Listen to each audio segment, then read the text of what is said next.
Nah, karena yang digugat itu oleh pemerintah kalah ya. Pemerintah punya alasan kuat.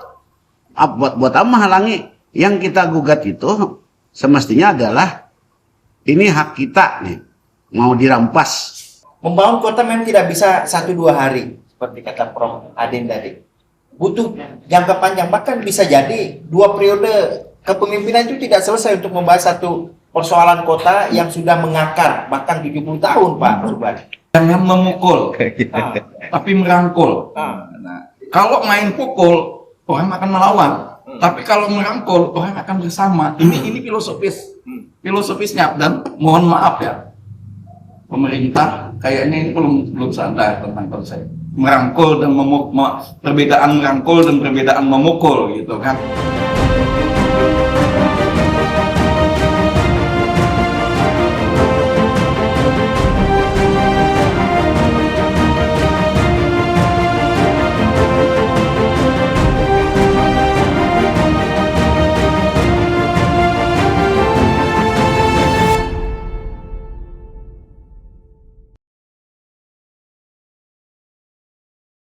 Assalamualaikum warahmatullahi wabarakatuh. Berjumpa kembali kita dalam Ngopi Ngobrol Pinggiran Akhir Pekan, sebuah dialog yang digagas oleh media online jejakrekam.com. Kali ini kita masih di Ethnic Cafe di Kompleks Manda, Jalan Pramuka, Banjarmasin. 3 sesi sebelumnya kita diskusi soal Pasar Batuah. Ini menjadi menarik. Bagaimana rangkaian diskusi Pasar Batuah menggali banyak informasi dan fakta yang disampaikan oleh teman-teman masyarakat Kampung Batuah yang dulu itu adalah bagian yang kemudian rencananya akan ditata oleh pemerintah Kota Banjarmasin, tapi kemudian mendapatkan penolakan. Pada kesempatan kali ini di sesi keempat terkait dengan Pasar Batuah, kita akan bicara lebih teknis soal kesimpulan dari 3 percakapan sebelumnya. Kira-kira apa yang kemudian bisa kita lakukan untuk kemudian kalau kita berbicara tentang penataan kawasan Batuah, bagaimana konsepnya, bagaimana komunikasinya, bagaimana kemudian pelibatan warga Batuah itu menjadi penting. Kali ini Bang Subhan, ini di sesi yang keempat Pasar Batuah. Di sana kita sudah 3 kali. 3 kali ada dengan warga, kemudian dengan teman-teman yang lain, masuk dulu Bang Akbar, kemudian juga ada dengan Prof. Hadin dan juga mantan Sekda Prof. Pak Haris Maki, Pak Uhab, termasuk Bang Dani.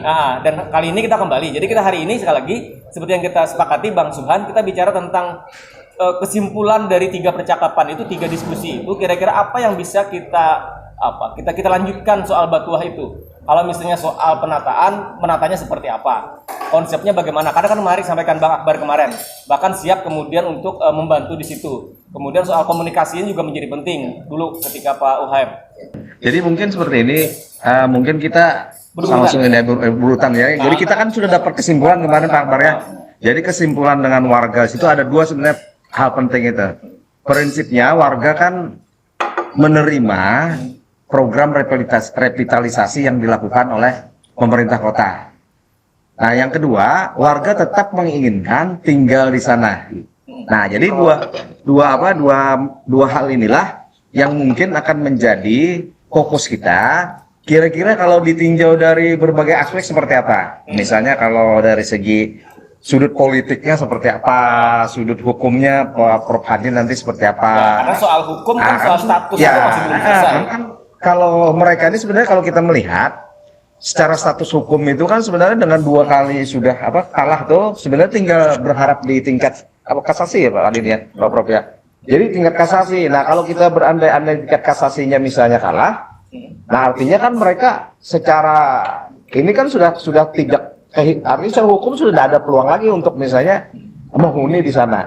Nah, yang kita sebenarnya ingin sampaikan ke pihaknya pemerintah itu bahwa sebenarnya ini kan warga kota, mereka menghuni sudah 60 tahun lebih, bahkan sempat bercucu segala macam. Nah, kemudian pasar itu sendiri berdasarkan hasil kita diskusi kemarin sebenarnya kan tidak terlalu sangat penting sekali, karena kan di sekitar situ menurut kemarin hasil diskusi Pak Haris itu kan bahwa di sekitar itu ada pasar Kuripan, ada pasar Ayani, ada pasar di jalan Manggis, di ujung sana kan pasar Manggis ya, yang di dekat flyover sebelum naik flyover kan ada pasar kan, nah dekat dengan itu. Nah, artinya tanpa pasar ini pun sebenarnya kepentingan masyarakat di sekitar situ bisa menuju ke 3 pasar ini. Nah, artinya rutinitas pasar ini untuk menjadi sesuatu yang harus misalnya dilakukan revitalisasi secara luar biasa itu tidak terlalu penting. Nah, yang mendasar yang di sana kan hasil kita telaahan kemarin sebenarnya hunian itu sangat banyak di situ, ada sekitar 175 kakak.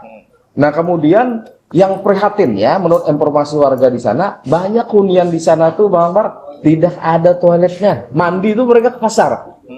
Bayangkan ini udah puluhan tahun ini kan, puluhan tahun mereka artinya kebutuhan mereka untuk hajat, buang hajat segala macam tuh dilakukan bukan di luar rumahnya, bukan di dalam rumahnya. Terpaksa mereka keluar rumah.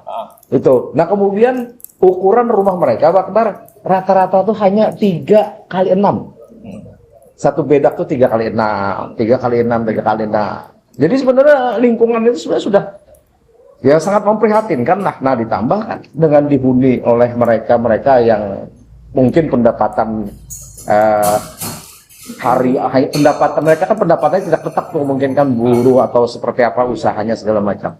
Nah, jadi akhirnya kita sebenarnya ingin melalui kawan-kawan yang ada di sini, kita sebenarnya ingin supaya ada langkah strategis yang harus kita lakukan dengan berpegang tetap secara prinsip kita tetap mendukung program pemerintah. Nah, kita hanya ingin memasukkan bagaimana supaya kawasan hunian mereka ini tidak diapa-apain, bahkan kalau memungkinkan itu kan ditata ulang dengan misalnya meningkatkan kualitasnya, kemudian faktor rumah sehat segala macam itu seperti apa, ini yang memang harus dikedepankan. Nah, ditambah lagi luas lahan itu hasil kita inventarisir kemarin Pak Akbar itu luasnya sekitar 69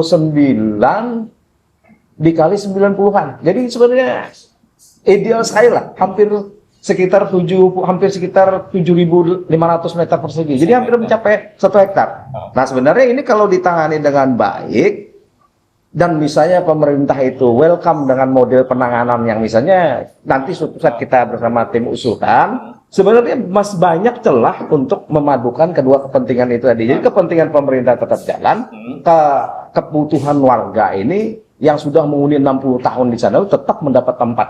Jadi seperti itu. Mungkin pertama kita Bang Subhan kita ke Pak Prof Hadin dulu. Kan ada soal status hukum. 2 kali sudah kalah di pengadilan tingkat pertama, kemudian di banding juga kalah. Tinggal kalaupun ada peluang kan dikasasi katanya tadi kan. Nah, itu seperti apa, Prof? Karena ini kan juga menjadi penting bahwa kita menyampaikan ini tuntutan warga, iya, tetapi kan juga kita harus sadar dan taat patuh dengan hukum juga. Nah, itu kan juga menjadi penting, Prof. Ya. Jadi waktu kita mengungkap fakta yang terjadi di Pasar Batuah itu, yang mereka persoalkan adalah proyek pemerintahnya. Ya. Padahal yang harus dia tunjukkan adalah kekuatan pengakuan terhadap haknya. Nah, beda kan? Kita jangan menggugat program pemerintah, tapi kita melindungi hak kita. Nah, karena yang digugat itu proyek pemerintah kalah ya. Pemerintah punya alasan kuat. Buat apa halangi? Yang kita gugat itu semestinya adalah ini hak kita nih, mau dirampas. Nah, minta perlindungan hak. Nah, kan mau dirampas. Nah, semestinya lalu dia mencari, kan kemarin sudah menunjukkan bukti-bukti bahwa ada hubungan hukum antara mereka dengan tempat di mana mereka berada. Nah, sebetulnya dari sudut hukum sama kuat lah. Karena di Undang-Undang Dasar pasal 18 di ayat 2 itu sudah mengakui bahwa kepemilikan adat itu sepanjang masih ada diakui. Nah, cuma pemahaman banyak orang kan yang kuat itu sertifikat. Sertifikat di bawah, bukan di Undang-Undang Dasar kan. Itu di Undang-Undang OPA. Nah, semestinya kuat. Nah, itu yang diperjuangkan, bukan mengganggu pemerintah. Oh, jadi artinya Pak Prof masih ada celah hukum. Jadi ya kesalahan yang menggugat itu ya kesalahan salah sasaran. Salah sasaran. Jelas saja kalah. Nah, sekarang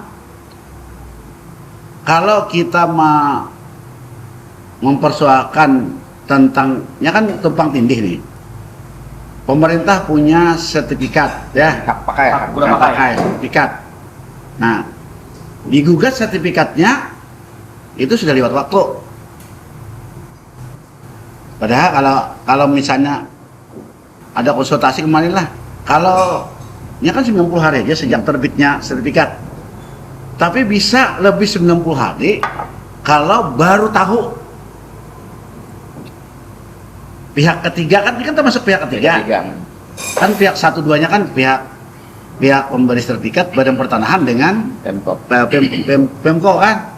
Nah, pihak ketiga itu hanya dihitung itu sejak mereka tahu. Nah, padahal pada saat itu kan ada yang mereka terkejut kan. Nah, cuma gugatan salah. Nah, bisa juga diulang lagi gugatan pada saat itu.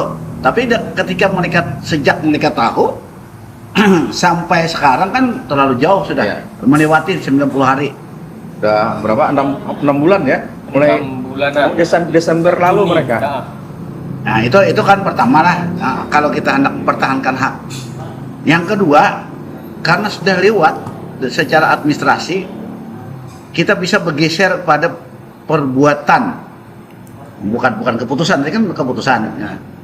Nah, cuma perbuatan itu pada saat mereka mau digusur. Kalau ada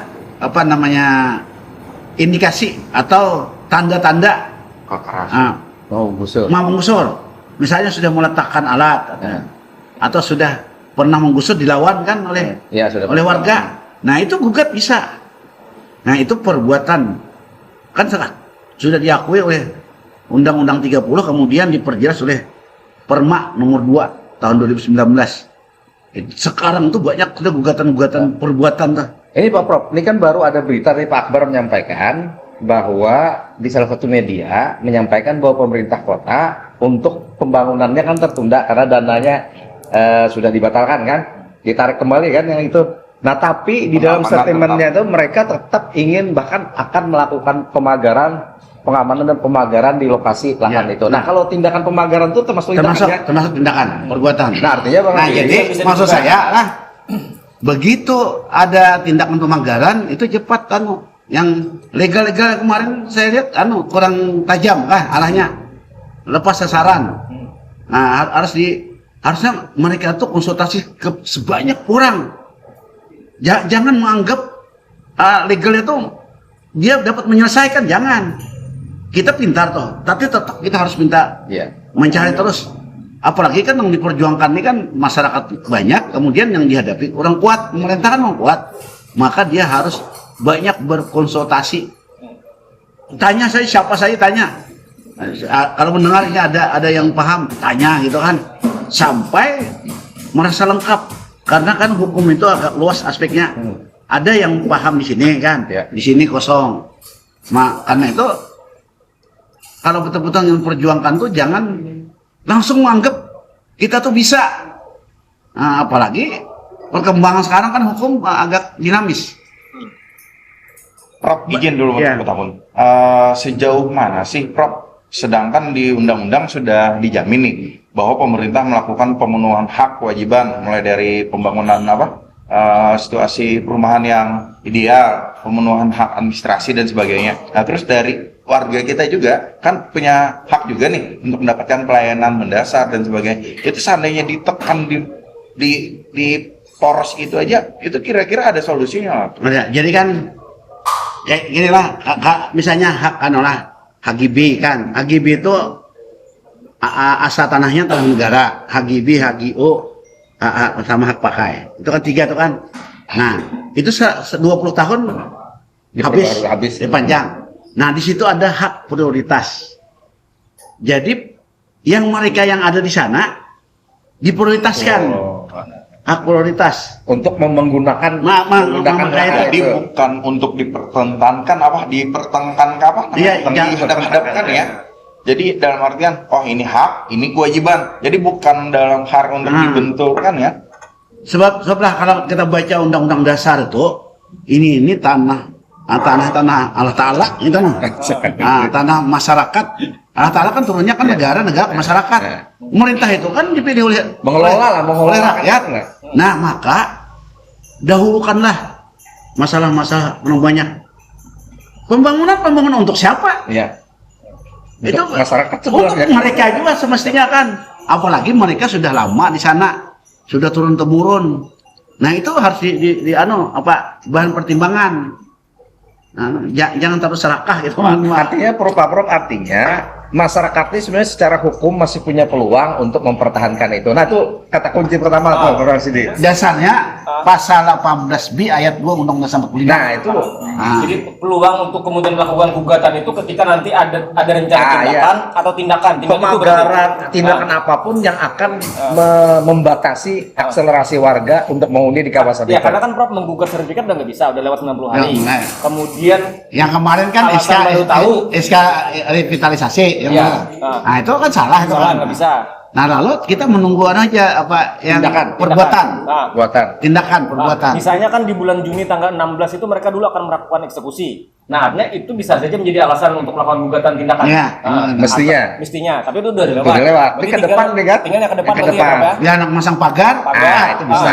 Artinya tapi lagi-lagi penasihat hukum pengacaranya harus betul-betul jeli dalam Iya. mengajukan gugatan. Makanya ada Pak Prof kan yang akan memberikan. Tapi itu akan menjadi cerita yang panjang kan, Prof. Ibaratnya mereka pemerintah melakukan penindakan, kita melakukan penggugatan, terus berproses dan sebagainya. Iya. Itu bakal jadi cerita Panjang. panjang. Nah, itu Selayaknya membangun kota itu jangan kontraproduktif. Iya. Membangun kota itu membangun kota kapan, Mak? Nah, itu Pak Ambar apalagi kota itu sebenarnya untuk warganya. Untuk warganya. itu kata kunci. Nah, sekarang kita ke Mengakbar. Artinya kan sudah kita kunci, ada peluang untuk melakukan gugatan itu ketika nanti ada rencana tindakan atau ada tindakan. Jadi bisa digugat kan, Prof? Nah, sekarang kita ke Bang Akbar nih. Ini soal tadi tujuan pembangunan. Kemudian tadi misalnya kata Bang Subhan, luas itu kan sekitar hampir Banyak 7.000 ya, Bang. 7.000 lebih. 7.000 lebih. Nah, kalau kemudian seperti itu, kira-kira konsepnya yang bisa kita tawarkan nih, tadi kata Bang Subhan kan, masyarakat tidak menolak pembangunan. Kemudian masyarakat ingin tetap tinggal di situ, tidak dicerabut karena biar bagaimanapun mereka sudah lama hidup di situ, mereka sudah hidup dan bersosialisasi di situ, gitu, Bang. Sudah bercucu, berbuyut. Yang lahir tahun 54. Ya. Jadi sebenarnya kita malu sebenarnya ya membahas kondisi ini karena ini kan membuka permasalahan kota kita juga gitu. Tapi mau tidak mau ini bagian dari belajar kita. Sebelum masuk ke bagaimana kita harus membangun kota, kita harus mereview kembali ya apa yang pernah kita bahas di lapangan terkait dengan apa yang saya sampaikan tentang pembangunan berkelanjutan SDGs. Nah, minggu ini di Bali itu ada pertemuan internasional. Presiden Jokowi secara bangga begitu menyampaikan bahwa Indonesia menjadi salah satu bagian dari negara yang memperjuangkan 17 SDGs itu dan menjadi motor pembangunan berkelanjutan. Nah, ini kan sebenarnya pegangan untuk kepala-kepala daerah di bawahnya. Artinya presiden kita sendiri itu sudah mengumumkan secara internasional, negara-negara yang hadir juga sangat banyak dan bahkan negara-negara G20 gitu. Artinya apa? Ada permasalahan yang terjadi di tempat kita, bukan hanya di Kalimantan Selatan, tapi di daerah lain juga pasti kita temukan hal yang demikian. Dari 17 SDGs itu, yang pertama adalah permasalahan yang disampaikan Pak Subhan tadi, misalkan terkait dengan bagaimana penyediaan prasarana di kawasan WC-nya saja tidak ada misalkan. Ini kan persoalan kesehatan juga, dan itu juga disebutkan di dalam SDGs. Kemudian kenapa kemudian pemerintah masyarakat itu tidak melakukan gugatan setelah 90 hari seperti yang dibahas sebelumnya tadi? Itu pasti ada permasalahan pendidikan. Ya, pengetahuan. Pengetahuan masyarakat pasti tidak sampai ke sana, bahkan informasi juga tidak sampai. Ini kan sesuatu yang memprihatinkan begitu ya. Jadi itu juga bagian dari SDGs. Nah, apalagi pertama kemarin kita sampaikan bahwa persoalan SDGs yang paling pertama harus diselesaikan adalah persoalan kemiskinan. Persoalan kemiskinan. Fakta yang terjadi di Pasar Batua, misalkan kondisi masyarakat, rumah masyarakat masih 3x6, ini kan tidak layak. Kemudian tidak ada prasarana kesehatan terkait dengan MCK dan sebagainya. Ini kan juga permasalahan di mana membuktikan bahwa masyarakat di Pasar Batua ini kan tingkat mohon maaf, masih di taraf mereka masih miskin gitu.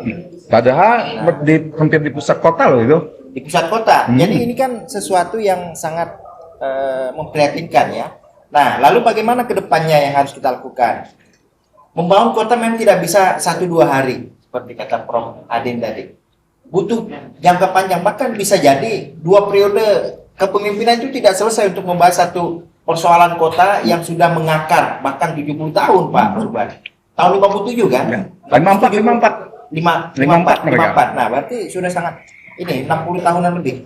Nah, ini kan persoalan yang akan sangat panjang kita ini kan, tapi itulah persoalan ini harus diselesaikan. Nah, saran saya adalah partisipasi publik itu harus dikemukakan. Artinya ruang publik itu harus dibuka.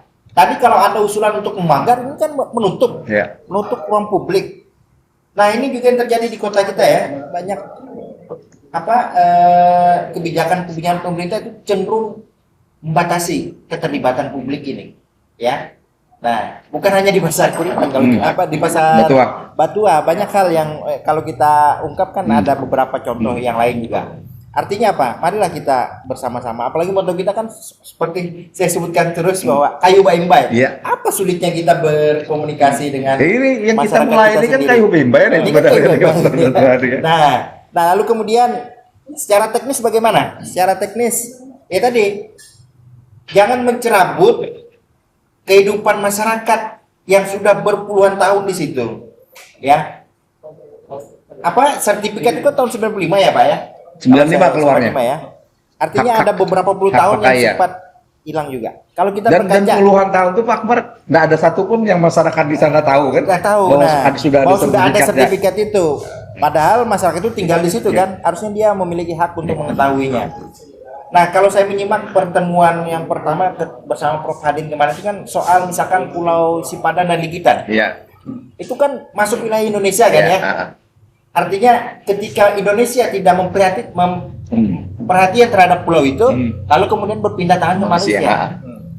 Statusnya ini kan mirip nih. Iya. Kota kan lama nih tidak memperhatikan bagaimana kawasan ini, bahkan kumuh begitu, padahal hak milik dia. Begitu perhatian langsung ambil. Nah, ini kan tidak ini. Padahal sebelumnya dibiarkan. Nah, ini kan sesuatu yang ini. Nah, memang kita harus berpikir ke depannya bagaimana. Ini yang harus dilakukan. Tentu pemerintah kota juga harus berperan aktif lah. Jangan hanya sekedar membuat kebijakan tapi tidak ada solusi di dalamnya. Artinya ada solusi. Ya, dan keberpihakan itu kan mestinya Pak Akbar ke masyarakat. Masyarakat. Karena apa? Pemerintah kan pelayan masyarakat. Makanya itu lagi tadi dan kan kita dapatkan informasi di masyarakat kan mereka pindah mau pindah begitu ya. Tapi yang sesuai lah gitu kan. Artinya gitu. Tapi ini kan tidak ada. Dengan alasan dia milik tanah itu, tapi tanah itu kan lama tidak dirawat. Ini kan sesuatu yang Nah, konsep bagaimana yang harus kita kembangkan yang pertama partisipasi publik dalam mengelola kawasan. Dan ini saya katakan bisa jadi pilot project. Bahkan bukan hanya untuk Banjarmasin, bisa menjadi pilot project untuk kota-kota lain di Indonesia. Padahal Pak Akbar ya, seandainya nih pihak pemerintah welcome dengan model itu kan ini jadi bagian dari sangat penting yang bisa mengangkat kepemimpinan saat ini kan. Betul. Artinya kepemimpinan yang mereka mampu mengatasi persoalan yang terjadi di publik, kemudian mengangkat persoalan ini menjadi pemecahan ini, membuat sesuatu yang akan memberikan nilai tambah kepada kepemimpinan juga. Nah, itulah sebenarnya poinnya di situ. Dan ini juga akan membuktikan bahwa ada kepedulian dari pemerintah. Sehingga, jadi Pak Wali Kota dan Pak Wakil mestinya turun gunung sudah seperti ini kan? Harus turun gunung. Paling gampang kan kita melihat kemarin bagaimana Presiden Jokowi catatan manisnya ketika dicalonkan sebagai gubernur Jakarta itu adalah ketika dia mampu memindah pasar di Sukoharjo itu secara bersama-sama dengan masyarakatnya tanpa ada tekanan. Kan? Ini kan sebagai contoh teladan begitu. Kenapa pemerintah kita tidak mencoba untuk mengikuti jalur itu? Yang politik kan jelas. Soal cara komunikasi kita ke Bang Padi. Masih ke Bang Akbar. Artinya dengan lahan yang ada itu, kalau kemarin kan kata Bang Akbar bisa dibangun apa? Ya, macam-macam lah Pak. Secara teknis begini ya, secara teknis bahwa wilayah kota Banjarmasin ini sudah sangat padat. Dalam artian kepadatannya hampir sama dengan Jakarta. Hampir sama. Nah, kita kedepannya juga harus berpikir tidak lagi membangun secara horizontal, tapi vertikal. Nah ini sangat memungkinkan, apalagi catatan kita bahwa ruang terbuka hijaunya Kota Banjarmasin sangat rendah, 5% Pak, 5%, dan itu standarnya minimal 30%. Meskipun sekarang Kementerian Agraria itu memberikan kelonggaran terkait dengan 20-10% itu kan. Nah, tapi ini masih persoalan kita juga. Nah, dengan membangun secara vertikal, artinya ada ruang terbuka yang bisa semakin kita siapkan banyak. pada lahan di sekitar itu, apalagi 7.000 meter persegi itu cukup potensial untuk Jadi dikembangkan. bisa kawasan hunian, kemudian pasar yang Pasar, rencananya ruang akan dibangun terbuka. pemerintah tetap ada, dan Iya. ruang terbukanya juga Terbuka, ada di iya. situ. Dan itu dapat 2, dapat 3 bahkan. Dapat 3. Masyarakat tetap terwadahi, Ya. ruang terbuka hijau dapat, pasar tetap ada. Nah, tentu tentang konsep pasarnya tadi, pasarnya ya, karena ada beberapa pasar juga di situ. Jadi Nah, mungkin bisa ciri khas tertentu ciri kan? khas tertentu. Ah, Jangan sama dengan pasar-pasar Iya, yang ada di sekitarnya. ahlinya bisa menangani nanti kan? Ya, jadi ada nilai plusnya di sana. Gitu saya kira. Oke. Sekarang kita ke Bang Fahri. Ini soal komunikasi tadi dibuka oleh Bang Akbar kan soal bagaimana ada partisipasi publik yang harusnya dibuka kan. Nah, memang kalau kita simak dari awal bukan cerita Pasar Batu kan, Bang Fahri. Prof, oke gabung Prof. Ini. Ini kan soal komunikasi. Sampai satu misalnya, warga tidak pernah mendengar ada informasi soal penataan pasar itu. Kemudian warga Kursinya satu lagi tambah. belakangan kaget Di ketika samping ada anu, rencana eksekusi. Pak Rasidi. Warga kemudian melakukan gugatan, warga kemudian melawan untuk tetap bertahan. Nah, soal komunikasi menjadi penting, Bang Fahri. Iya. Ya, Prof. Wahid. Baik, Indra Rasidi. Gini, kita kan perlu kita garis bawahi dulu. Pertama, revitalisasi, kemudian ada konflik dalam revitalisasi itu, kemudian ada permasalahan partisipasi publik. Nah, kita mulai dulu bahwa ketika pemerintah melihat sebuah kawasan yang kemudian dinilai dalam perspektif pemerintah itu kawasan yang harus direvitalisasi karena berbagai alasan. Alasan itu harus jelas, ya, harus jelas, harus bisa dipertanggungjawabkan untuk tujuan apa revitalisasi itu, karena yang namanya pembangunan itu juga bernilai etika kan. Ada etika pembangunan. Ketika pembangunan suatu kawasan itu keluar dari hal-hal etika itu, apakah harus dilanjutkan? Karena etika itu kan di atas segalanya, bahkan di atas hukum. Nah, yang selanjutnya adalah konflik. Ketika ruang-ruang alasan-alasan revitalisasi itu tidak tersampaikan kepada masyarakat, maka ini kan konflik terjadi. Konflik antara masyarakat dan pemerintah. Ini aktornya hanya dua. Nah, lalu ada pihak-pihak yang lain yang memang memiliki kepedulian atas persoalan konflik. Kenapa mereka peduli, teman-teman peduli? Karena ini persoalan kawasan kita, ini nama baik daerah kita. Nah, kalau cedera daerah kita, berarti semua kita cedera. Image kita tuh juga cedera. Nah, maka tadi Bang Akbar sudah ngomong membicarakan masalah partisipasi. Saya sangat setuju dengan partisipasi itu, karena partisipasi itulah yang mendasari dibukanya ruang kebuntuan komunikasi antara pemerintah dan masyarakat. Untuk apa revitalisasi ini dilakukan? Nah, kalau revitalisasi ini dilakukan hanya untuk memenuhi kepentingan pembangunan pemerintah semata, lantas kemudian tentu ada pihak yang dikorbankan. Dalam hal ini tentu masyarakatlah yang kemudian dikorbankan. Bagaimana agar semua tidak ada yang menjadi korban, tetapi kemudian pembangunan tetap berjalan. Nah, Artinya jangan atas nama pembangunan kemudian masyarakat dikorbankan. itu tidak boleh. Termasuk bagaimana kemudian komunikasi yang di Sumba itu seolah-olah dirawat itu juga tidak boleh. Tidak boleh. Nah, lalu apa alasan mereka melakukan revitalisasi? Ini harus dikomunikasikan.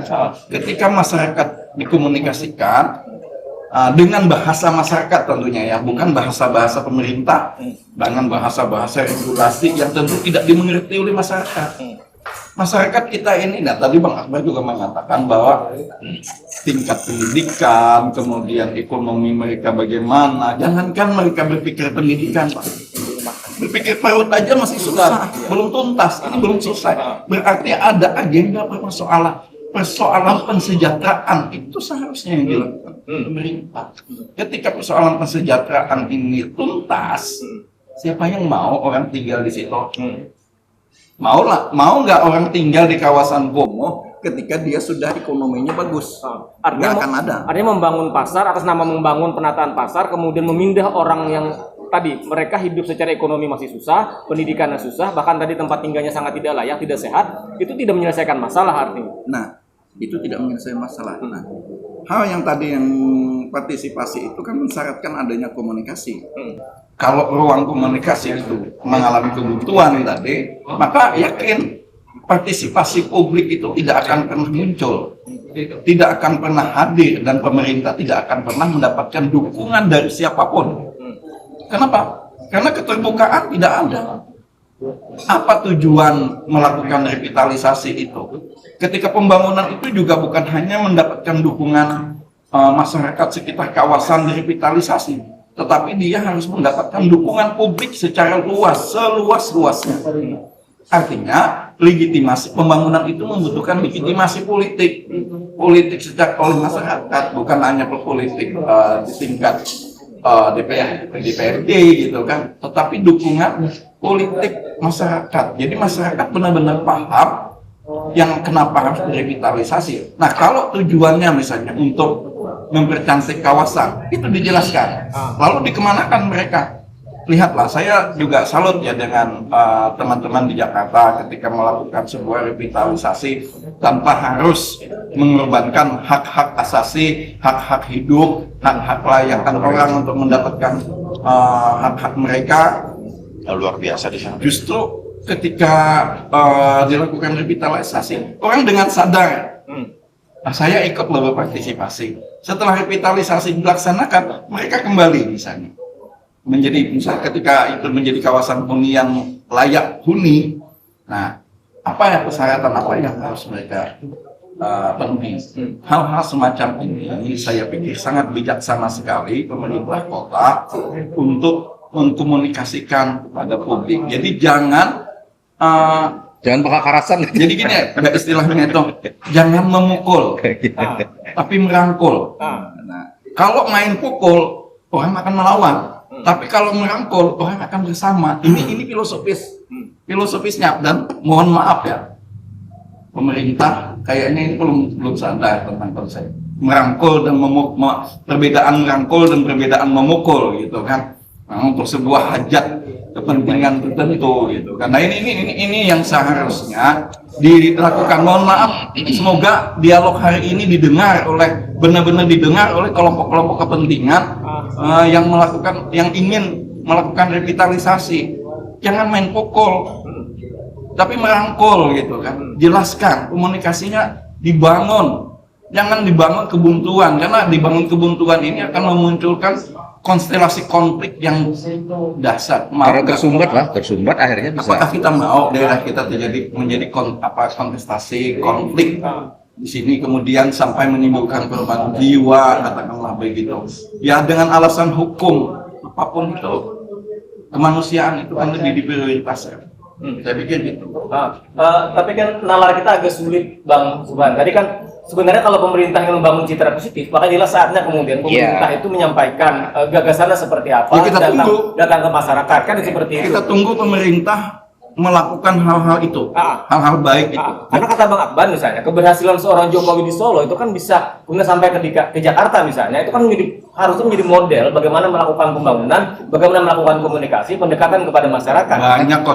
Artinya kan kalau bisa melakukan pendekatan, bukan wali kota yang jadi kan bisa meningkat bisa saja jadi gubernur segala macam seperti itu logika yang harus kita bangun secara politik. Bagaimana karena pemerintah betul kata Bang Pari, kita berharap ini didengar. Kita kan bukan kemudian kontra dengan pemerintah, tetapi ini adalah pandangan kita tentang bagaimana melihat kasus Batuah? Ini hanya salah Ya. satu kasus. Oh, ini solutif loh. Ah. Kata-kata kita kelompok kita hari ini ketika kita memperbincangkan itu solutif bagi pemerintah.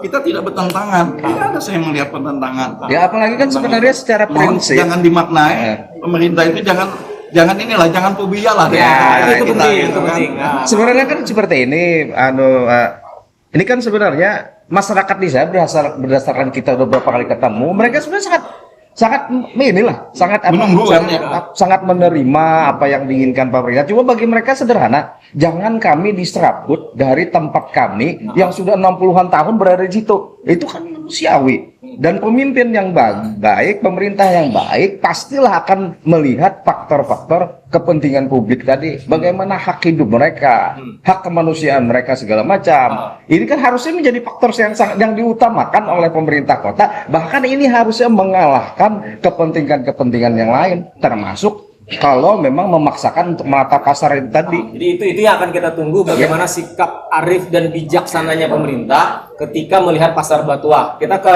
Dan satu lagi, Bang Rasidina, mudah-mudahan pemerintah ini termasuk Pak Wali Kota, Dewannya, DPRD-nya ini mendengar, ini kan sudah ada Dr. Akbar, Prof. Hadin, Dr. Fahri, ada dan dari Pak Wali sisi dan semuanya ini kan kalau ingin bicara konsep pembangunan Iya. disampaikan, Iya. bicara hukum Prof. Nah, Hadin, ini komunikasinya kan tadi artinya Prof. Ari. ini kan publik yang tokoh-tokoh ini kan bermimpi dan ingin terlibat membantu ini, membantu warga, membantu pemerintah. Masa ini nggak didengarkan? Persoalannya gini, Bang.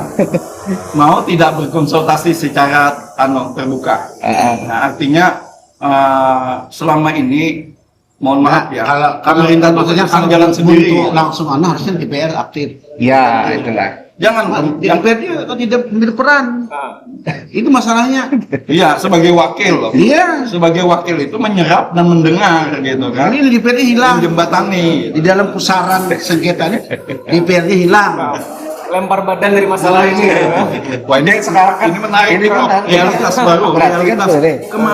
Kemana DPR kita gitu kan. Artinya Kemana kan- wakil kita gitu. Artinya Wari inilah wakil-wakil rakyat jalanan lah kalau meminjam istilah ini kan. Nah, paling tidak kan ketika tadi kita menyentil soal DPRD, ini mengingatkan kepada masyarakat, Iya. tidak hanya masyarakat Batuah, 2024 udah makin dekat nih. Iya. Apakah mereka bertahan tetap dengan model dulu atau seperti apa? Kalau ingin perubahan segala macam.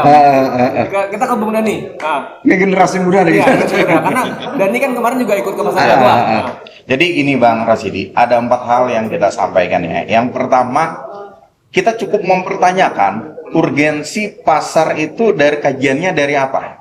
Sedangkan di situ pasar Ayani ada, pasar Puripan ada, dan banyak pasar yang di samping-samping jalan. Jadi begitu banyak pasar. Nah, kalau dikatakan itu untuk revitalisasi pasar dengan mendapatkan dana dari pusat juga terlalu juga.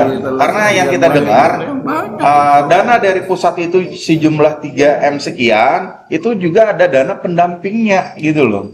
Nah, yang dikhawatirkan yang dana pendamping ini diharapkan banyak begitu pihak gitu loh. Besar sekali dana ya, besar pendampingnya. juga lumayan. Nah, jadi gini, pertanyaan mendasar itu akan menjadi solusi. Contoh, kalau bukan urgensi pasar, kita bisa membangun semacam konsep rusunawa, tapi bukan rusunawa seperti biasa. Mungkin satu gedung bisa ada perbelanjaan tradisional tapi modern. Ada kelompok-kelompok yang bisa kita guide untuk menjadi semacam tutor mereka untuk melakukan pelatihan diri gitu loh. Jadi itu jadi apa ibaratnya rusunawa yang al-in lah. Jadi mereka keluar dari konsep itu, mereka sudah menjadi jiwa yang tahan mental gitu loh. Biar mereka menempati 5 sampai 10 tahun ya. Biarkan mereka gratis di sana, biarkan mereka mempunyai kesempatan untuk mendapatkan konsep pembelajaran, pemenuhan hak dasarnya, hak pendidikannya, hak usaha dan sebagainya dijadikan satu. Itu kalau sudah bisa digarap, itu nilainya akan lebih daripada nilai membangun pasar yang ada. Yang ketiga tadi terus Bang Rasidi, ada konsep yang mungkin bisa kita tinggalkan. Karena yang kita dengar, selain di kasus Kampung Batuah ini nanti ada the next wilayah lagi yang akan digusur. Mungkin dari bapak-bapak, Prof sudah ada dengar ya, ada wilayah selain dari Pasar Batuah apabila sudah sukses itu akan berlanjut ke lahan yang selanjutnya. Makanya ini surat ya.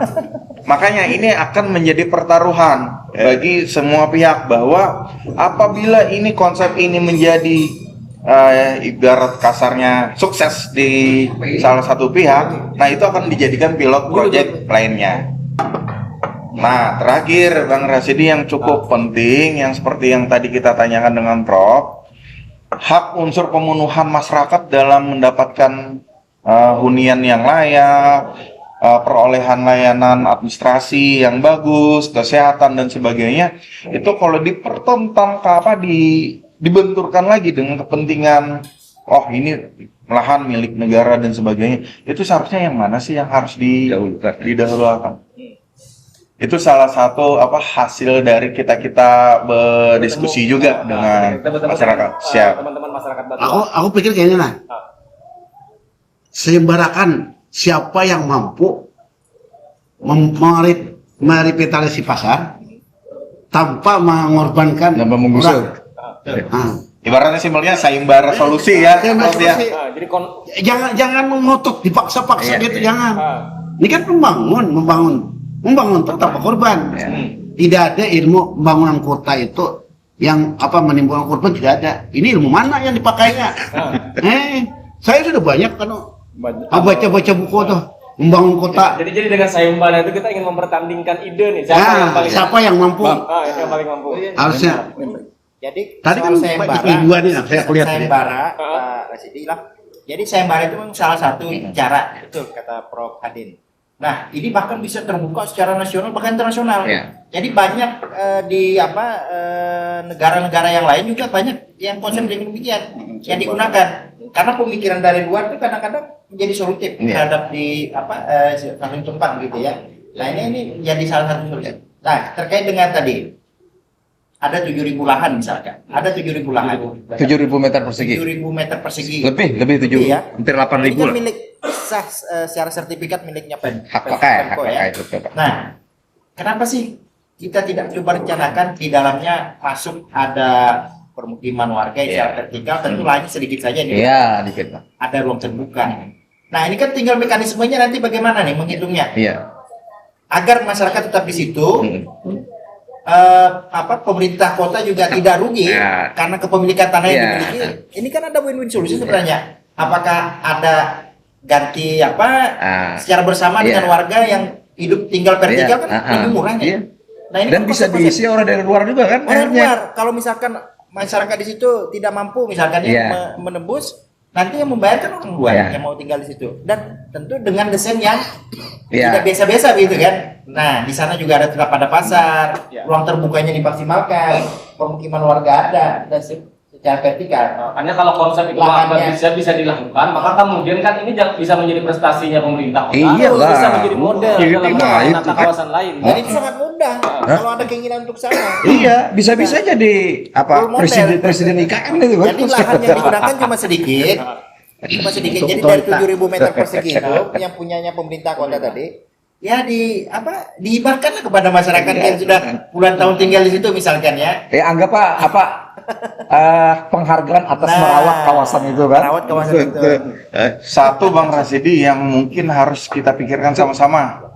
Sekarang porsi pemerintah untuk 3 hal, mengayomi, melindungi, dan mengamankan masyarakatnya sendiri, itu untuk saat ini masih belum terpenuhi. Melihat berkaca dengan kejadian kemarin, anggota DPRD bahkan dari dapilnya juga itu untuk memperjuangkan sangat kecil juga. Jadi Bang Rasidi perlu adanya tindakan di luar dari sistem untuk istilah kasarnya, ayo kita kita ini bawahi. makanya kan fungsi kita ini Nah, itu salah satunya. Bang. Jadi yang harus kita tekankan. Itu yang semangat yang Nah, itu yang mau kita Kayu bayi-bayinya itu. ini Nah, penting. Nah, solusinya gini aja. Solusinya gini aja deh. Solusinya gini aja. Ada teman-teman yang membuka atau secara terpublish ya, membuka ruang aduan untuk masyarakat meminta untuk diadvokasi. Jadi itu persis kayak peristiwa waduk di Jawa Tengah itu apa dulu? Gedung Umbo, nah. Gedung Umbo. Gedung Ombo. Nah, jadi waduk Gedung Umbo itu bahkan teman-teman di prodi jurusan sosiologi itu membuka ruang untuk menerima laporan-laporan dan aduan-aduan supaya permasalahan masyarakat itu apa. Nah, sehingga kemudian itu muncul langkah-langkah advokasi apa yang harus dilakukan berdasarkan aduan-aduan itu. Nah, ini dibuka. Jadi teman-teman itu membuka entah itu nanti atas nama lembaga apa atau forum kota membuka ruang itu katakanlah, atau siapapun yang memiliki kepedulian buka untuk menerima aduan masyarakat terkait dengan itu. Nah, lalu setelah itu baru dikelola aduan-aduan itu, dan pemerintah harus tahu. Nah, itu salah satu masukan. Ya. Sekarang kita ke Prof. Uhaib. Mikrofonnya. Oh iya, Nih. Prof. Kemarin kita kan sudah ke Pasar Batuang. Pak Uhaib juga sudah ke sana.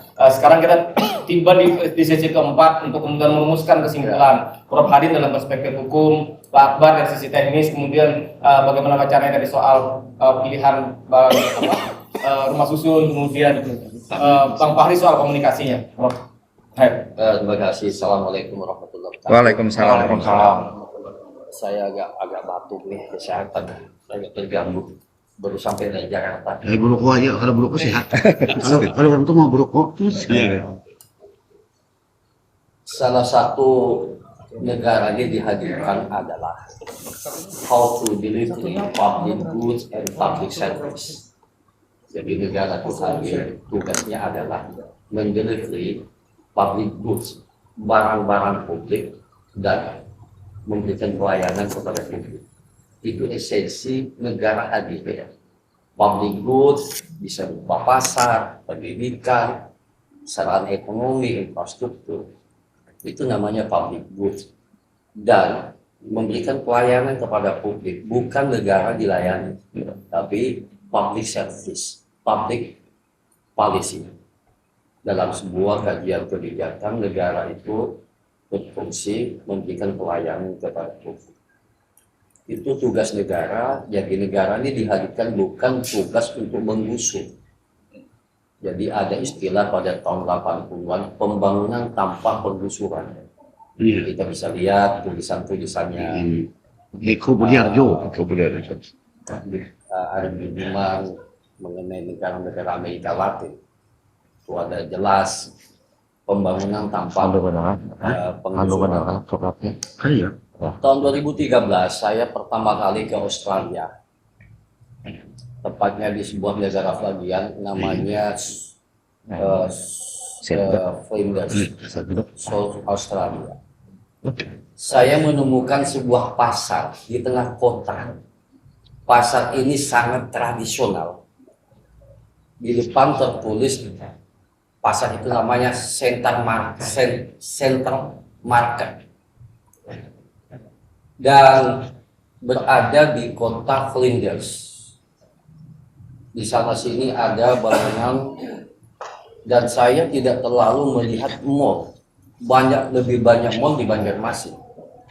Pasar itu saya teringat pasar Beringharjo di Jogja. Pasar di tengah kota yang sangat bersih dan sangat tradisional, dan tidak ada bangunan yang mewah. Jadi di situ mayoritas pedagangnya adalah penjual keju. Saya di situ melihat keju itu, ternyata keju itu ada sebesar meja ini besarnya dan warna-warni. Pasar itu sangat bersih, tidak ada bau, dan ditata sedemikian rupa dan menjadi ikon di kota Flinders di South Australia. Mall tidak bisa dihitung jari mall. Dan tidak ada bangunan supermarket di keliling pasar itu. Jadi betul-betul rakyat datang ke pasar tradisional, dan itu dilindungi oleh pemerintah setempat. Dan mereka jaga kebersihan, ketertiban, dan tidak ada sama sekali kesan kumuh. Saya ingin mengcompare cerita ini dengan pasar Batua. Pasar Batua ini itu sudah lama kan, tapi struktur kehidupan sosial ekonomi sangat memperhatikan di tengah kota. Seharusnya negara ini hadir memberikan satu pemberdayaan sosial ekonomi kepada masyarakat, dan bukan tiba-tiba pasar ini mau revitalisasi. Tentu saja apa yang pun di semua teori revitalisasi ada yang tergusur, ada yang tidak tergusur, ada diuntungkan dan ada tidak diuntungkan, dan itu ada satu pertarungan kepentingan atau yang disebut dengan kelompok borjuasi dan kelompok proletar.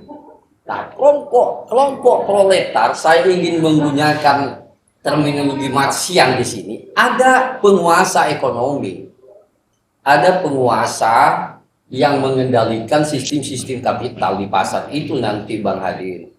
Namanya market, ya, namanya private sector. Tapi kalau dilihat omset, saya ingin bertaruh. omsetnya mah. Saya ingin bertaruh. Mudah-mudahan analisa saya salah. Apakah penggusuran pasar ini tidak steril dari kepentingan ekonomi bisnis? Saya tidak yakin kalau ini Kalau bersih lah, maksudnya kalau bersih. berada di ruang hampa kepentingan. Ini agenda. Saya akan sekolah lagi S4 kalau analisa saya salah itu. Benar loh. Saya akan sekolah lagi kalau analisa salah. Dan di sini ada orang yang tergusur. Ya. Ada yang diuntungkan. Seharusnya wali kota ini yang dipikirkan adalah kenapa ada kampung di tengah kota yang miskin seperti ini. Ya.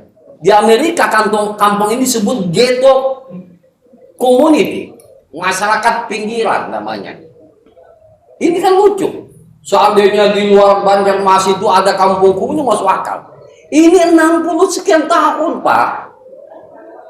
Bukan keenakan mereka tinggal di situ, karena mereka tidak berdaya secara ekonomi, makanya hidup apa adanya sebagai rakyat Banjarmasin. Bukan keenakan di situ. Sudah sekian generasi. Coba mereka punya uang, ngapain mereka umpet-umpet di kampung di situ?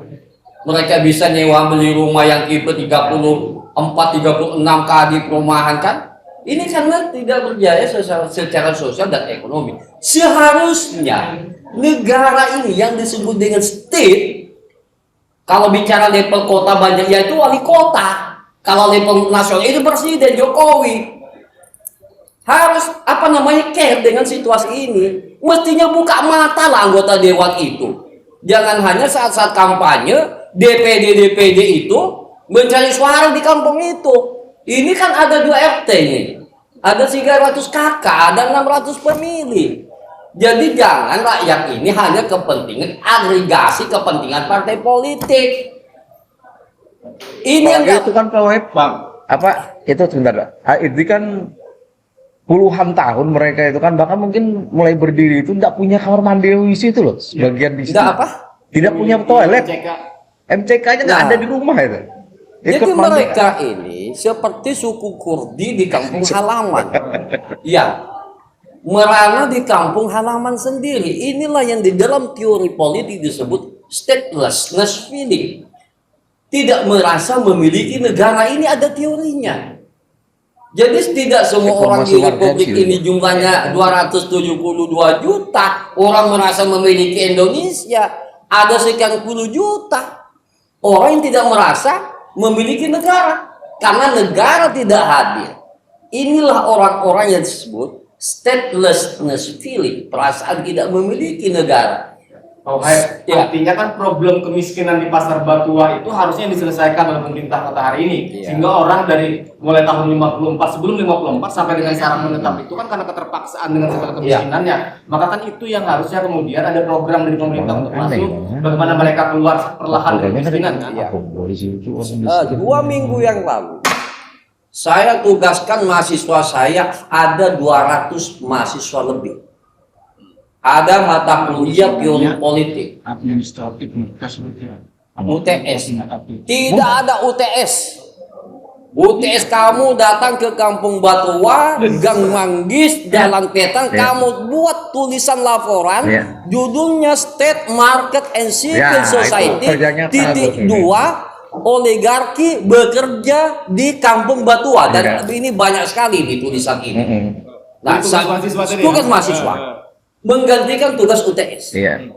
Saya mendidik mahasiswa saya memahami empirical evidence, ini laboratorium ilmu sosial, ilmu politik dan studi kebijakan. Kalau fakultas kedokteran ke lab, fakultas hukum mungkin magang ke pengadilan, tapi laboratorium kamu ada di Kampung Batu. Pahami fakta fenomena, bagaimana negara menggusur rakyatnya sendiri, bukan digusur oleh orang asing. Nah, saya di mana-mana ngomong, termasuk 2 hari yang lalu saya ngomong dengan Profesor Faisal Basis sama Profesor Antoni, Profesor Abraham Sam. Saya bilang Indonesia sekarang ini muncul POC baru, saya bilang. Lebih kejam dari POC ratusan tahun yang lalu. POC itu hanya menguasai rempah-rempah di Indonesia Timur, di Ambon. Dalam konteks ekonomi. Sekarang ini, PSC sekarang ini, the rise of new POC yang disebut oligarki, bukan hanya menguasai ekonomi, tapi menguasai partai politik, menguasai agama, menguasai hukum. Jadi kita sekarang ini berada pada lingkaran POC baru. Dan lebih jahat dan lebih kejam hari ini dari POC zaman dulu. Ini harus lawan. Bagaimana cara melawan? Tentu rakyat harus punya kesadaran. Perguruan tinggi juga hanya jangan ngecat langit, jangan mengirim garam ke Pulau Madura, jangan melukis air, jangan menggantang asap. Selama ini kan perguruan tinggi kan gitu-gitu aja kan, Prof. Hadid. Dia ulama aja yang ngomong-ngomong kan hanya Prof. Hadid aja sama Adinda Akbar ini. Mana yang lain? Apalagi Uniska, ya kan, Dr. Fahri, ya kan? Mana yang lain? Inilah yang disebut berumah di atas angin. Jadi kita ini. Tapi Pak Wahid kan memang biasanya kan kalau yang juara itu kan pernah banyak. Jadi dari 30 siswa paling 3 yang juara kan, juara 1, juara 2, juara 3. Nah mereka ini termasuk yang juara. Jadi, jadi kata Al-Quran, kamin fi'atin qalilatin ghalabat fi'atan katsiratan bi'idznillah. Numerical minority itu akan mengalahkan jumlah yang besar karena memiliki memiliki transformation knowledge. Jadi selalu memiliki transformasi pemikiran kayak Dr. Akbar, Dr. Fahri, Profesor Hadin, Dr. Subhan Sarif, Adi Dani, Bung Rasidi, itu memiliki namanya transfer knowledge. Yang kedua, seorang akademisi harus memiliki namanya watak liberation, pembebasan. Tugas kita ngomong di Akbar, ya, akademisi harus ngomong, bukan tidur menghayal. Ini namanya tugas sebagai akademisi, namanya liberation, pembebasan. Yang ketiga tidak kalah pentingnya adalah seorang akademisi cendekiawan ilmuwan harus memiliki karakter namanya prophetic value, tugas kenabian. Nah, ya, kalau kita sebagai orang Islam mengaku Muhammad, warisilah watak Muhammad. Karena Muhammad adalah selalu memihak kepada orang yang tergusur. Allahumma hdiqaum, Allahumma ahyina miskinan wa amitna miskinan wa syurna ma'al masakin. Ya Allah, hidupkanlah aku dalam keadaan miskin, matikanlah aku bersama orang yang miskin yang tertindas, dan bangkitkanlah aku nanti di akhirat bersama orang yang teraniaya dan tertindas. Ini doa Nabi Muhammad. Artinya Nabi Muhammad itu selalu punya komitmen. Malam yahtamma bi amril muslimina falaisa minna. Barang siapa orang Islam yang tidak punya komitmen terhadap orang yang lain, apalagi orang yang tertindas, falaisa minna, bukan umat. Jadi ilmuwan itu, akademisi itu bukan hanya onani dengan teori, mengecek langit, oh bulan, oh bintang, tapi how down to it. Itu tugas ilmuwan. Ya, bukan menggarami laut. Ya, apa bedanya ilmuwan dengan bukan ilmuwan? Sukan itu. Nggak peduli profesor, nggak peduli dokter. Yang penting punya komitmen. Malam yahtamal muslimin Malaysia minga, biamri muslimin apa sih? Ini tugas ini. Kata Ali Syariati, pemikir Islam, profesor sosiologi di Iran, almarhum yang dibunuh oleh Yahudi itu disebut tugas pendidikan adalah rauzal fikr. Selalu memiliki komitmen keilmuan. Dalam Al-Quran disebut ar-rasikhuna fil ilmi, selalu memiliki kegelisahan intelektual. Tugasnya ngomong. Lebih baik ngomong salah daripada ngomong benar tapi tidak ngomong. Nah, itu kata Plato. Lo benar tapi Anda diam. Anda salah ngomong. Lebih penting, lebih bagus Anda ngomong salah tapi Anda merasa benar tapi tidak ngomong. Itu kata Plato. Nah, ini Plato diajarkan kita. Ngomong itu penting. Nah, ujungnya kan begini kalau ngomong dengan masyarakat ini. Ini beri muar kadang-kadang di seminar di Paris. Pak Uheb, Anda sudah berbusa-busa ngomong 3 jam. Apa solusinya? Ya kan? Dr. Subhan, Prof. Hadi, apa solusinya? Saya bilang saya bukan anggota dewan. Saya bukan PU. Saya bukan eksekutif gubernur. Kalau saya gubernur, besok lusa ku instruksikan itu kepala PUPR itu selesaikan.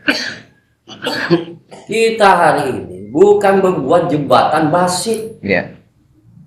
Membuat jembatan 1, 2, 3 tahun itu selesai, ada duitnya. Yang kita bicarakan adalah membangun namanya world view, state of mind, cara pandang, membangun literasi, dan itu tidak ada batas waktunya. Bisa setahun, bisa 10 tahun, membangun perspektif. Janganlah kita dituntut apa solusinya. Ngomong sama dewan yang digaji oleh rakyat, ya dibayar. Begini Pak, begini. Kita juga ingin melihat, kalau kita perbincangan ini kan nanti publish. Kita ingin melihat apa yang dilakukan oleh para pemegang kebijakan itu. Nah, apakah pikiran-pikiran dari kita yang kita kembangkan hari ini, kemudian itu bisa paling tidak bisa menginspirasi mereka lah.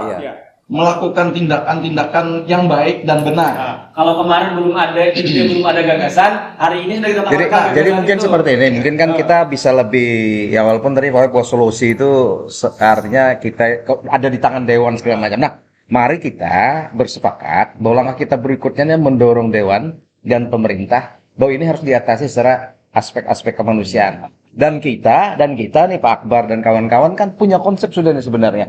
Kita bisa tawarkan bahwa pikiran kita itu adalah seperti yang diinginkan oleh mereka. Kan mereka kan sudah sebenarnya ada dua hal penting yang mereka sudah sampaikan. Kami tetap mendukung persoalan revitalisasi, tapi izinkan kami tetap tinggal di situ. Nah, jadi ini kan sebenarnya sudah sangat luar biasa nih kan. Nah, sekarang tugas kita lah bagaimana kita nanti bisa bersama-sama sowan ke dewan. Kawan-kawan di dewan mungkin ada kan yang kita bisa inilah. Kalau perlu langsung ketua dewannya kita temui, wakilnya kita temui, kemudian kita ke Pemkot, wali kotanya kita temui, habis itu wakilnya kita temui, kita sama seperti kita di waktu banjir. Saya ingin menambahkan tadi cerita soal Flinders. Bagaimana pemerintah negara bagian di South Australia mengelola pasar tradisional tanpa menggusur, dan itu mereka berkembang ekonomi kerakyatan di sekitar kampung itu. Nah, kalau mesti dibanding wali kota, anggota dewan ke Australia, nanti saya antar ke sana. Bagaimana anggota dewan tuh studi banding? Jangan studi banding yang nggak jelas, studi bandingnya apa gitu kan? Ya, jadi di situ. Ini mestinya studi bandingnya ke ini ya, ke Pasar Batuang. Pasar Batuang. Kalau perlu dewan itu jadi diskusi di sana lah. Jadi atau gini Pak, ketika katakanlah tadi Bang Akbar, saya suka sekali dengan istilah partisipasi gitu ya, bahwa ketika ingin merevitalisasi, model revitalisasi yang seperti apa, sampaikan kepada masyarakat. Jangan-jangan masyarakat itu juga punya konsep, ya. Jangan-jangan mereka juga punya keinginan untuk tempat yang lebih indah. Nah, coba kita perhatikan, ada beberapa kampung, katakanlah di Banjarmasin ini, yang dengan memiliki kesadaran mereka melakukan revitalisasi. Nah, katakanlah kampung hijau, contohnya itu mereka itu revitalisasi yang sederhana, yang kemudian enak dilihat gitu loh. Nah, kalau inginnya pemerintah itu apa, kemudian bisa siapa tahu masyarakat secara partisipasi bisa mengeksekusi. Nah, kami inginnya ini loh, kampung ini menjadi indah, kampung ini menjadi bersih, kampung ini. Ayo coba didorong ke situ. Tapi ketika masyarakat misalnya tidak mampu juga, nah maka pemerintah sebagai leading sektor dia merevitalisasi, kemudian masyarakat dikemanakan dulu, setelah itu dikembalikan lagi. Jadi Bang Fahri, sebenarnya masyarakat di sana tuh artinya sudah sangat welcome. Mereka silahkan dibangun di sana, silahkan misalnya Pemkot mau membangun apa, cuma pilihan mereka adalah mereka hanya jangan diserabut dari situ. Hanya itu. Artinya kalau memang toh pemerintah belum punya kemampuan untuk melakukan pendanaan dan mengenai kawasan permukiman mereka, secara prinsip pasarnya pun didandani mereka tidak menjadi masalah. Artinya pentahapan-pentahapan itu pun mereka sudah sangat menerima itu. Tinggal sekarang ini sebenarnya posisi pemerintah itu ada di mana? Itu pertama kan. Yang kedua, tugas kita ini adalah seperti yang disampaikan oleh Bang Wahid tadi, tugas kita ini adalah mari kita sampaikan ke pemerintah dan dewan bahwa mereka harus berada di pihaknya masyarakat. Artinya berada kepentingan masyarakat untuk menghuni di sana tetap harus diakomodasikan. Nah sekarang tinggal kita ini kan, langkah kita kan sebenarnya tinggal satu langkah lagi nih. Iya. Kita sudah, warga ini sebenarnya ada tadi yang kita undang ke sini, tapi kebetulan karena ada kegiatan mereka tidak bisa berhadir. Tapi secara prinsip hasilnya kita sampaikan, nanti mereka akan sosialisasikan ke kawan-kawan di sana, bahwa misalnya seperti ini kan, misalnya kami akan menindaklanjuti hasil dari yang kemarin itu, kita akan ketemu dengan dewan, ketemu dengan dengan wali kota. Bahkan kita sudah lagi membuka jalan nih, ketemu dengan yang mengurusi persoalan rusunawa. Nah kebetulan ada teman yang sangat dekat dengan seseorang gitu kan. Nah mungkin kita nanti akan minta bantuan mereka dan kita akan berangkat ke Jakarta untuk membicarakan persoalan ini agar rusunawa itu bisa jalan, permukiman bisa jalan. Nah kalau kan bisa pemerintah dan dewan sepakat dan kita juga bantu mereka untuk bisa menjembatani ke pusat sana, kan siapa tahu ini akan menjadi yang disampaikan Dinda Akbar tadi, bahwa ini akan menjadi pilot project yang sebenarnya nanti akan memberikan nilai tambahnya ya ke pemerintah kota. Jadi poinnya sebenarnya kita sudah dapat, tinggal Sudah. bagaimana kita merangkumnya, mengkompilasinya. Iya. Ada yang nanti kita sampaikan ke Tapi kan di kota itu kan ada Dewan Penelitian, Ya. Dewan siapa? Dewan Riset. Rasanya ada ya. Provinsi ada. Provinsi ada, kalau di kota ada data. Ada. badan riset itu. Kalau memang ada, kenapa itu juga seharusnya itu produktif? Ya inilah, ini kan gini. Ini kan persoalannya kan, makanya kan gini.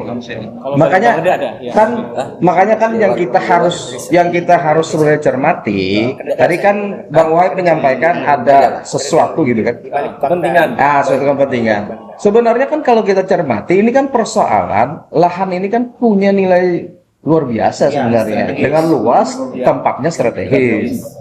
Nah, artinya lahan ini kalau misalnya kita berandai-andai misalnya nih kan, kita tutup semua, kemudian kita pindahkan atau gusur yang ada di sana, ini lahan jadi kosong. Kalau lahan jadi kosong, kita bisa tawarkan ke pihak ketiga, ini mau dijadikan apa?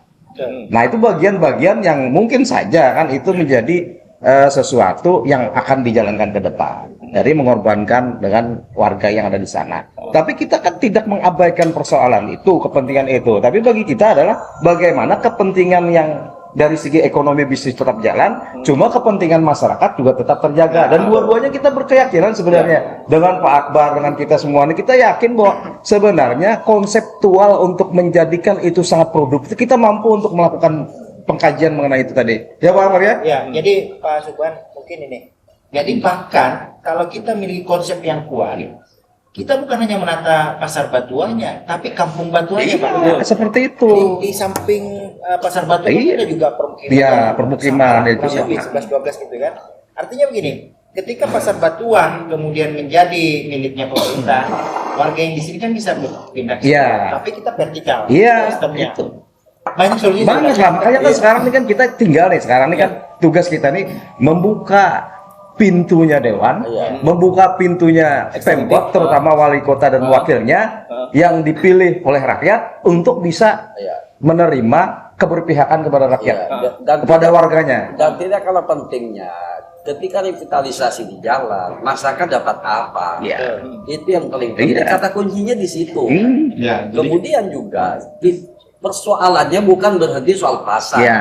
Tapi yang lebih penting juga, bagaimana penataan sosial ekonomi masyarakat ini Meningkatkan taraf mereka, bukan taraf hanya hidup. pasar, tapi masyarakat yang sudah sekian tahun yang tinggal di situ, Dengan segala kemiskinan. segala kemiskinan, dan mereka sudah menikmati kemiskinan. Sebenarnya kalau kita misalnya lebih jeli melihat pemerintah, kan Menikmati kalau kemiskinan, pemerintah ya. itu sebenarnya jeli melihat, ada tadi lembaga risetnya, maka sebenarnya bukan pasar kok yang ditata di situ, karena tidak perlu pasar, karena di situ Dan dikelilingi pasar. masyarakat nggak butuh pasar Iya, kok. di situ dikelilingi pasar itu. Ada pasar Kuripan, hanya sekitar 5 menit mereka bisa ke pasar Kuripan. Dan hasil Ada penelitian pasar- teman anak-anak mahasiswa, mereka nggak menginginkan ke pasar kok. Iya, itulah. Nah, Menginginkan makanya aku ini bisa hidup gimana yang lebih baik karena aku sudah menikmati sekian 40 tahun kenikmatan sebenarnya kemiskinan. ya. makanya sebenarnya kalau kajian dari segi misalnya tadi berkesinambungan, aspek kelayakan pasar itu sudah tidak layak lagi di situ. Nggak perlu seperti itu. Jadi Bang Rasidi, inilah konsep pentahelik yang sering digaung-gaungkan oleh pemerintah kota.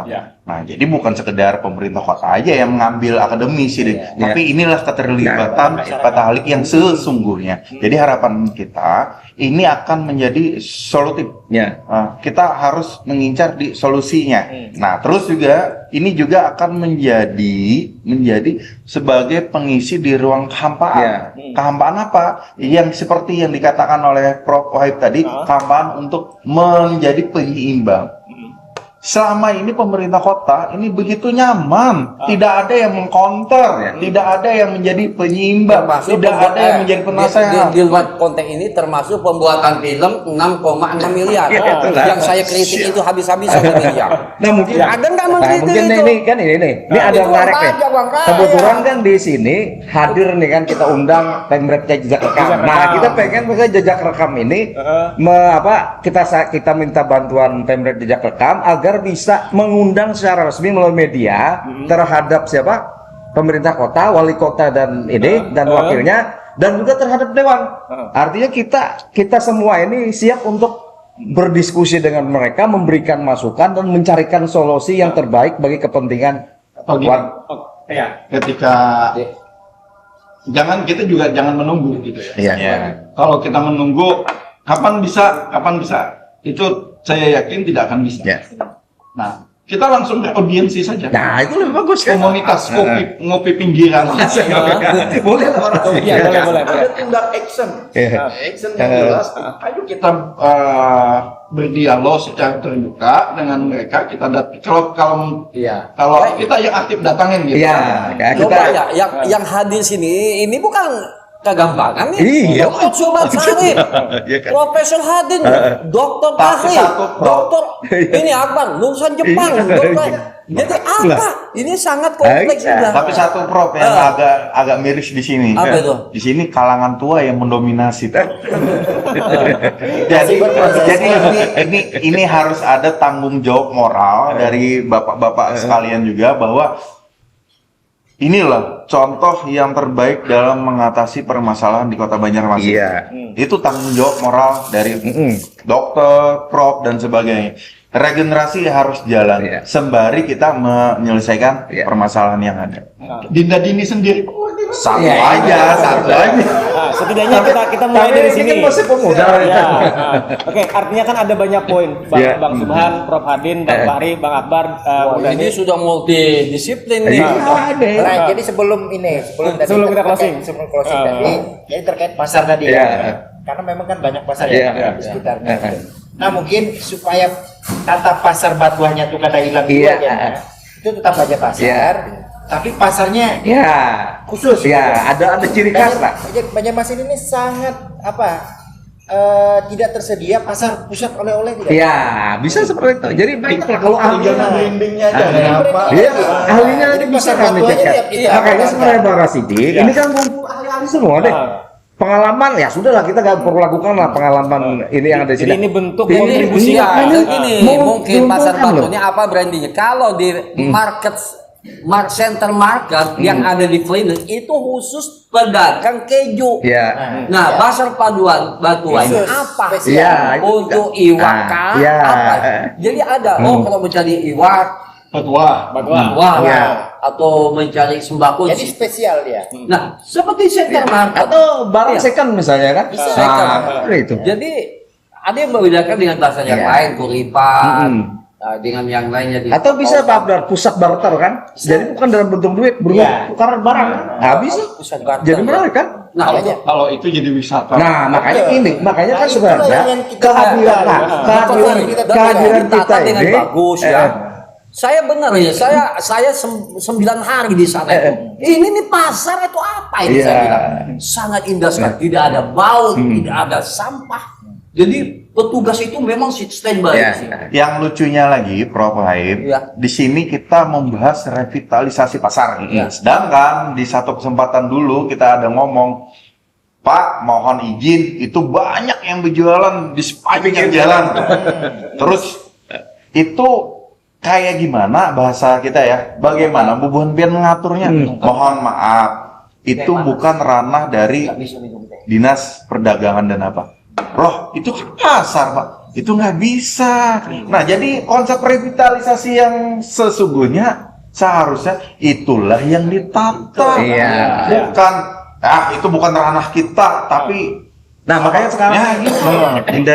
Dani, kita yang akan ibaratnya bersama-sama ke Dewan, ke Pemkot untuk menyampaikan bahwa yang seharusnya seperti ini. Ya, Ceritakan aja. itu langkah ya kita sepakati, iya. itu akan kita agendakan. Itu langkah berikutnya. Iya. Secepatnya ya. Ya, secepatnya. Artinya kita tidak bisa bayangkan tadi Bang Suban, ada banyak ide yang mengalir di Iya. sini. Ada Pak Uhaib, Bang Akbar, Bang Fahri, Prof Hadin, Bung Dani. Artinya ini yang akan kita coba rangkum. Iya. Kemudian tahap berikutnya kita akan bertemu dengan DPRD, kita akan bertemu dengan pemerintah kota, wali kota dan wakil wali kota. Senin kalau bisa Bisa jajakan segera game kita bisa. agendakan.